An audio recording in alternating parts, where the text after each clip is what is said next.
Hello and welcome to another NSOV gaming video, and today we'll be doing the new raid Zoro that just hit global, and he's pretty damn strong. His captain ability boosts the attack of slashes and driven characters by 2.75 times flat, which is freaking crazy for a free unit, as well as boosting their HP by 1.2 times. But not only that, after you hit 2 perfects, his attack boost is times 3, and after you hit 5 perfects, his boost is 3.3 times. So really strong, like pretty much like old legend here kind of, which is pretty strange. But not only that, his special is really strong as well. Deals 55 times his character's attack and typeless damage to one enemy that will ignore like shields and stuff, which is usually really strong. Obviously better than just not negating barriers. But also reduces enemy threshold damage percent damage reduction. So like pretty much just all the shields and the threshold thing by 5 turns, which is really nice. And if your HP is full, when you activate the special, boost the color affinity of slashes by times 2 or 1.75 times for 2 turns if it's not full. So really strong unit, does a lot of effects, really solid sub for both driven and slasher teams, and if you don't somehow have a good captain for those, you can also use him as a captain. Really strong unit, definitely recommend farming him, especially on day 1 since there's Chopper Man mission rewards. So before we fight him, let's just quickly look at the team I'm going to be using. So I'm going to be using a Blackbeard team. You can either use a Blackbeard if you own him, or use a friend Blackbeard captain. Either way it's fine, you just need to use Blackbeard because on stage 4 you'll run into Tashigi, who has a rainbow shield, and then on the final stage he has a 2-hit great barrier for 15 turns, as well as damage threshold for like 5 turns. So you can either try and get rid of those effects with specials, which you need like 3 at least, no, or 2 at least specials to deal with those, or you can use Blackbeard and just ignore all that. Plus he's dex, so that's really nice. Obviously you have to use every class, or the original classes, to use him, but that shouldn't be too hard. I'm going to be using a Lucy friend, but you can use a lot of different teams with Blackbeard, since obviously he has no real restriction other than using 4 classes. I'm going to use Shanks Fortnite for Despair removal. You can use anyone else that removes Despair. Just make sure that obviously that you still fulfill the class requirements for Blackbeard. Cracker's there just for matching ores as well as the HP cut, but you can just cut him for someone else. It doesn't really matter too much. I actually got a lot of matching orbs even without using Cracker, so it's not that big of a deal. The Flamingo's for the orb boost, as well as obviously being a dex unit, plus his orb boost is colorless, so you can use it with everyone. Margaret is there just because she's a quick shooter that does delaying. You can obviously just use another poisoner or fixed damage dealer because you're just dealing with a stage that has units that have 6 HP but already high defense that have like horrible effects if you let them attack. So just use a poisoner, a delayer, or a fixed damage dealer that does AoE obviously, and you should be fine. It doesn't really matter who you use there. This team obviously is very modular. You can use a lot of different units, just as long as you have Blackbeard and you deal enough damage, it should be fine. So with all that said, let's get started. So on stage 1 and 2, you're just going to want to stall out for your specials. The only one you'll need ready for stage 3 is whoever your fixed damage dealer, poisoner, or delayer is. So in my case it's Margaret, so that's 9 turns. Obviously it's kind of nice to stall out for Blackbeard special on the final stage as well, since the 30% HP card is really nice, and it goes through barriers.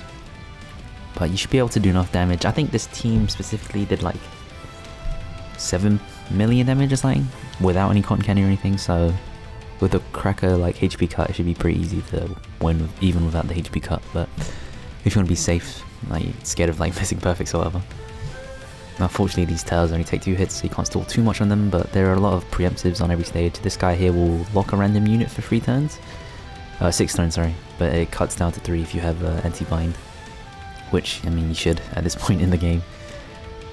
Yeah, pretty simple stage here. You have a lot of evolvers to stall on. I actually killed one of them because freaking the auto-targeting was weird. The camera zoom just made it really annoying. Obviously this guy usually will blind you for many turns if you get below, I think, like 20% of the time. Just try and avoid that, obviously. And then once he's done, you can just store as long as you want on the remaining evolvers. My Margaret's ready, but yeah, I'm just going to stall out just to make sure that my Blackbeard's ready on the final stage. But I think I didn't even need that. 8 turns? Maybe I did, we'll see in the end. I'm not actually sure how many turns I needed to stall. Just taking my time, making sure. And there we go. This is the final, not final stage, the 3rd stage. This guy will make it so all orbs are badly matching, or maybe all, I mean, only all coloured orbs. No, just all orbs are badly matching for 1 turn. So here, just use Margaret. It's gonna insta kill one of the turtles. I mean seahorses, sorry, and delay everyone else. They all have about 6 HP. and very high defense, which is why you want to use one of the 3 effects I mentioned before. And then you just beat him over 2 turns with this team. Obviously using like a poison or fixed damage dealer would have been faster, but just randomly using Margaret for no reason. Second stage, obviously using a delay will give you like an extra turn of stall if you really need that as well, if your specials aren't like maxed or something. Now onto the 4th stage, it's gonna be limited rare Toshigi. This is the first time running it, so I had to skip the freaking story. She has about 900,000 HP, attacks every turn for 6,500. Increases your chance of getting badly matching orbs, but apparently not that much because I still got 2 matching orbs. Also shuffles your orbs and then gains a rainbow shield, which means nothing because you have Blackbeard. So just completely ignore that, which is obviously really amazing. On turn 2 she will attack for 9,000 damage and then lower your attack for 3 turns, so probably kill her before that. And once again I got a lot of freaking matching orbs, so I don't know how strong her effect is and like how much it's negated by Lucy's effect. Now on to the final stage, which will be Zoro, after I skip the story. He has 7.5 million HP, which is pretty crazy. He attacks every turn for 9,000 damage pretty much.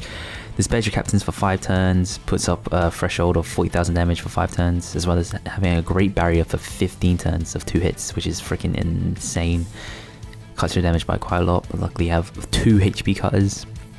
Lucy for the attack boost. Cracker was for safety, just to get matching orbs, but I didn't really even need it.